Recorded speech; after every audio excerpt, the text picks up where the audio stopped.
Чи впливає калібр зброї на вступ до НАТО? Яку машину для спеців показали дизайнери? На якій війні з'явився український піксель? Чому Росія вийшла з консультацій щодо MH17? Та чим Північна Корея планує лякати світ? В День захисника України 14 жовтня вітчизняні силові структури отримали своїх перших бригадних генералів. Президент Володимир Зеленський своїм указом номер 444 присвоїв ці звання 6 полковникам Збройних сил, Нацгвардії, Держприкордонслужби та Служби безпеки. Цим починаємо блок новин з броярської сфери України.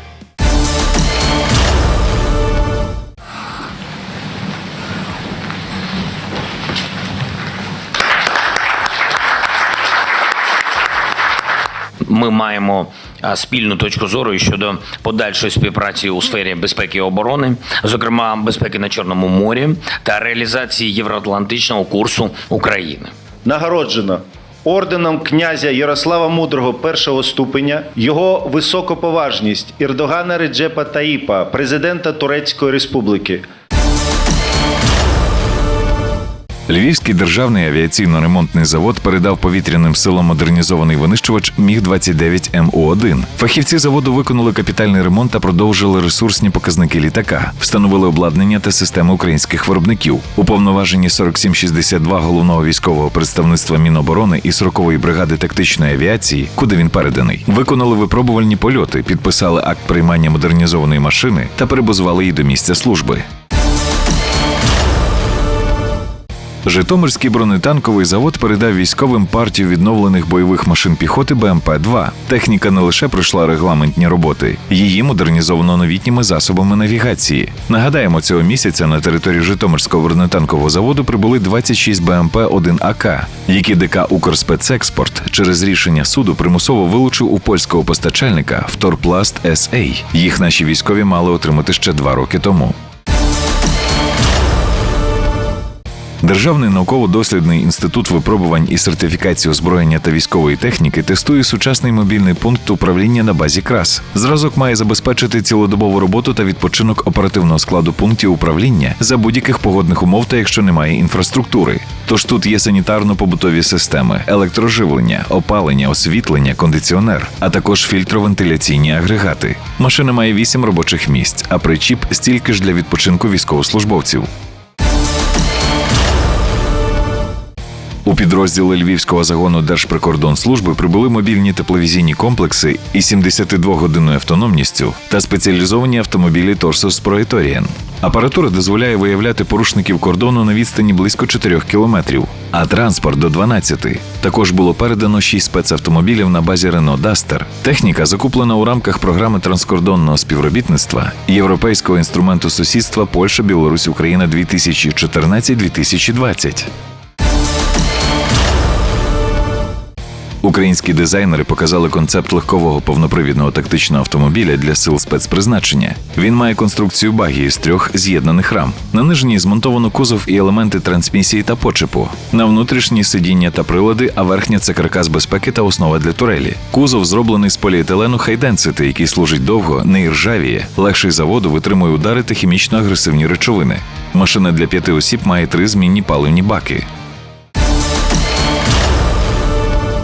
12 жовтня Національний банк України ввів у обіг пам'ятну монету «Передова». Її присвятили військовим, які боронять нашу незалежність на Донбасі, та медикам, які ведуть війну із COVID-19. Тираж монети – 45 тисяч одиниць, номінал – 5 гривень. У презентації йдеться, під час пандемії в умовах боротьби України за територіальну цілісність країни у кожного своя передова та своя лінія фронту. І тільки докладаючи спільних зусиль можна перемогти.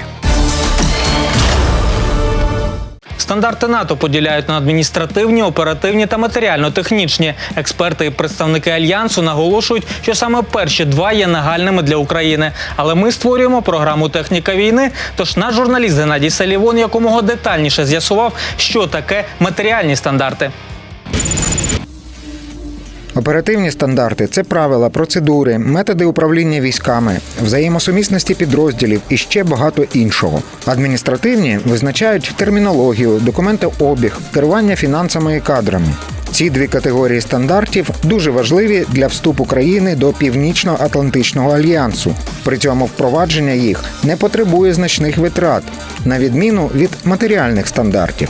Матеріальні стандарти, ми повинні зрозуміти, що це стосується всього, що ми можемо з вами потримати.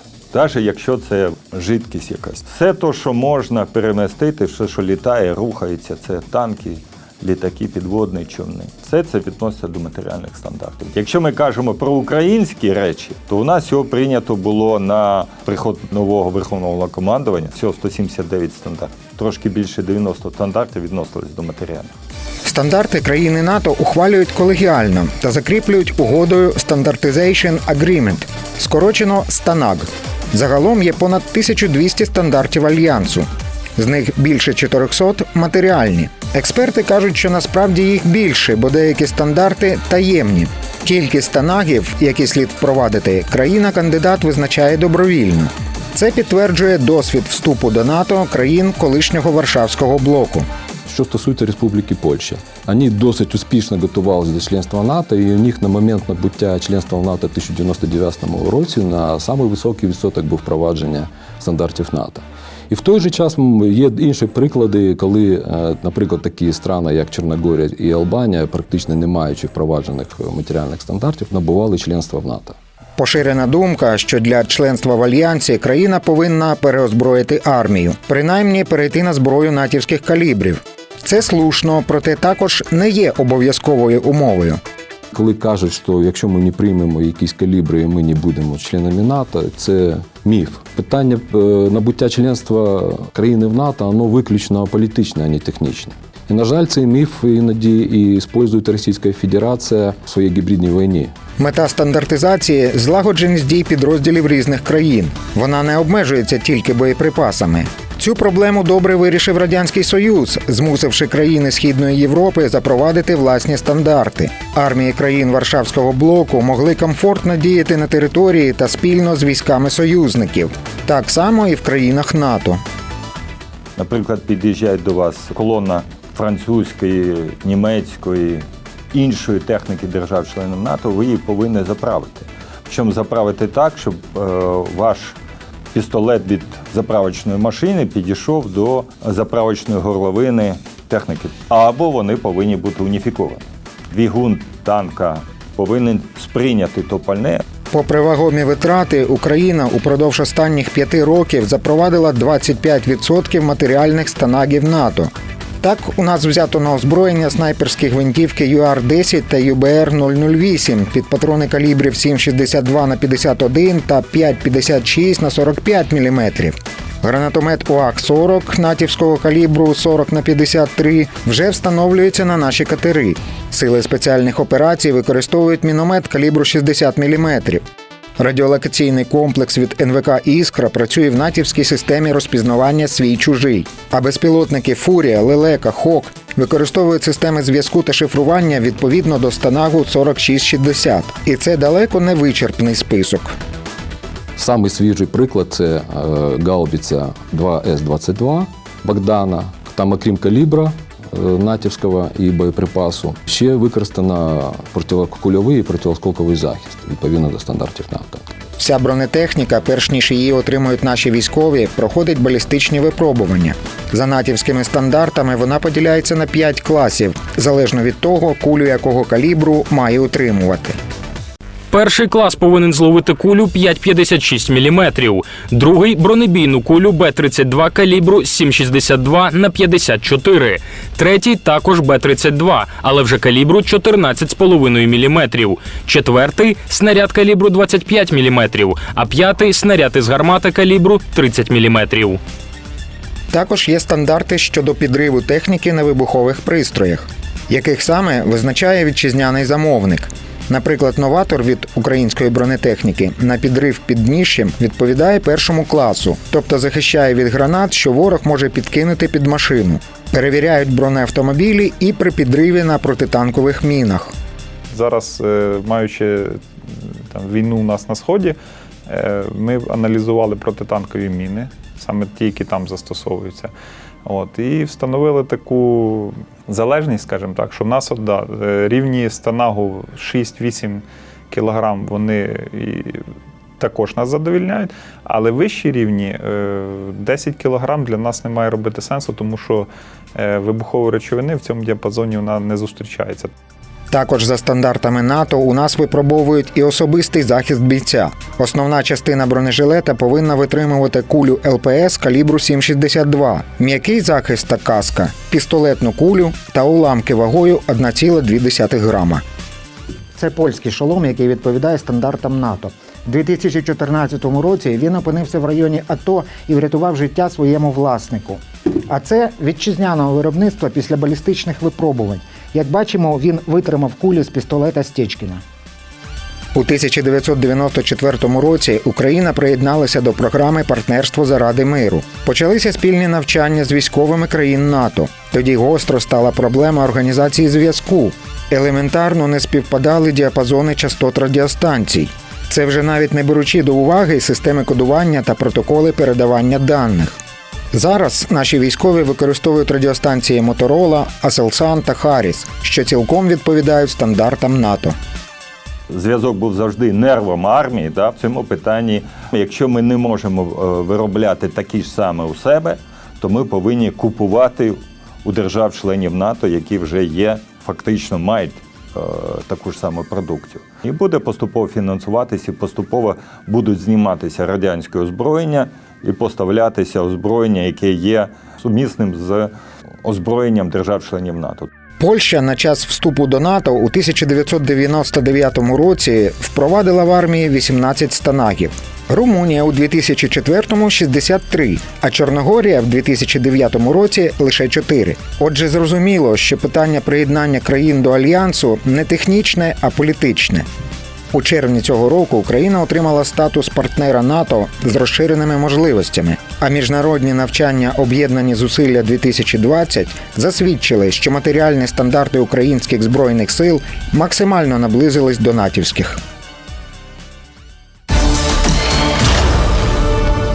В оновленому посібнику армії США з цілісного здоров'я та фітнесу FM722 з'явилася рекомендація, що воїн може спати якомога довше і частіше, наскільки це можливо. Бо згідно з дослідженнями та практикою служби, хронічне недосипання може призвести до помилкових рішень. Так, починаємо блок ОПК світу за тиждень, що минув. У Нагірному Карабаху підконтрольні Вірменії збройні формування використовують форму з українським патерном ММ-14. Відшивається камуфляж за місцевим кроєм у цехах в зоні бойових дій. За фото можна ідентифікувати тканинну арт 2701 або тип 3 у плетінні Сержа. Її виготовляє лише білоруське підприємство Маготекс та український Богуслаїв текстиль та Черкаський шовковий комбінат. З 2018-го ЗСУ ввели вимоги щодо допустимого відхилення кольору. На цих же зразках забарвлення дещо інше. Німецький уряд відкликав замовлення на 120 тисяч гвинтівок ХНЛ МК-556. Контракт для заміни G-36 уклали минулого місяця. А компанія Heckler & Koch подала апеляцію 9 жовтня Міноборони ФРН повідомило про скасування угоди. Причиною відмови від нових гвинтівок стало можливе порушення компанією CG HNL патентного законодавства. Ця інформація зараз перевіряється. AM General показала нову версію легендарного тактичного автомобіля Humvee із захистом рівня МРАП. Одним із цікавих рішень стали LED-дисплеї для пасажирів на задніх сидіннях замість уразливих вікон. Пікап під назвою NXT360 побачили на щорічній виставці Асоціації армій США або AUSA. Він оснащений новою цифровою базою для спрощення діагностики. До речі, Бельгія уклала з Oshkosh Defense контракт на постачання 322 бронемашин JLTV у версії управління зв'язку CLV. У Китаї показали пускову установку дронів «Камікадзе» на базі броньованого автомобіля Dongfeng Warrior. Захищений відсік піднімається перед застосуванням і здатний випустити 48 баражувальних безпілотників. Вони можуть працювати роєм, одночасно виконуючи розвідку та уражаючи виявлені цілі. Про модель дронів не повідомляється, але вони схожі на CH-901 від компанії China Poly Defense. До речі, після відмови Канади продавати складові безпілотники в Туреччині, там почали працювати над їх заміною власними розробками.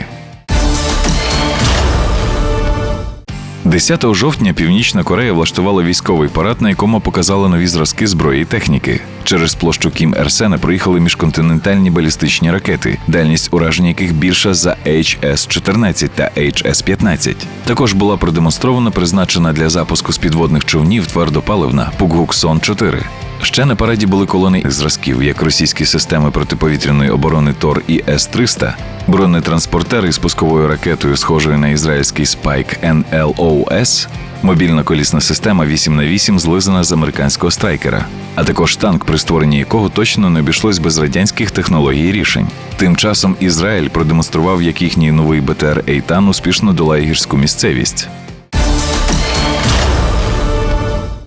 У Стамбулі на верфі Анадолу спустили на воду перший навчальний корабель QTS-91 «Ель-Доха» для ВМС Катару. На ньому мають проходити практику курсанти морської академії Мохаммеда бен Ганема. Контракт на будівництво 2 таких суден був підписаний 2 роки тому на виставці Дімдекс 2018. Вони мають довжину майже 90 метрів, водотонажність 1950 тонн та розганяються до 22 вузлів. На кораблі може перебувати 60 кадетів і 16 інструкторів. Із озброєння 30-мм дистанційно керована артилерійська установка і пара 12,7 мм кулеметів. Японія спустила на воду перший дизель-електричний підводний човен нового покоління JS Tiegei для місцевих ВМС. Екстер'єр цієї субмарини мало відрізняється від попереднього покоління типу Сорю. А от начинка зазнала кардинальних змін. Тут дизель-електрична силова установка оснащена літій-іонними акумуляторами. Також поліпшені можливості гідроакустичної системи та системи бойового управління. Водотонажність JS Tiegei близько 3000 тонн, довжина корпусу 84 метри, а екіпаж – 70 осіб. Армія США отримала перший багатоцільовий вертоліт у модифікації UH-60V Black Hawk. І тепер він дислокується на базі у Техасі. 2,5 роки тривала модернізація, аби зразок мав повністю цифрову кабіну пілотів і управління. Тобто 4 контрастні рідкокристалічні дисплеї, на 2 з яких виводиться інформація про швидкість, висоту польоту, крен і тангаж. Американське військо має 760 гвинтокрилів UH-60L, які будуть модернізовані за цією цифровою версією. До речі, у афганській провінції Гельманд впало 2 військових вертольоти Мі-17 російського виробництва, забравши життя 15 осіб. Росія вийшла з тристоронніх консультацій щодо розслідування обставин авіакатастрофи літака рейсу MH17 над Донбасом. Там вона з 2018 року намагалася просувати свою брехливу версію трагедії. Причиною відмови став судовий позов проти агресора, який у Європейському суді ініціювали Нідерланди. Міністр закордонних справ України Дмитро Кулеба зазначив, що такі дії – ознака страху Кремля перед правдою. Нагадаємо, влітку цього року об'єднана слідча група не знайшла доказів причетності до катастрофи MH17 української сторони. Наступного разу дізнаєтесь про оновлення флотів Чорного моря. А на сьогодні це все. Дивіться нас на 24 каналі та Ютубі Військового телебачення України. Побачимось за тиждень.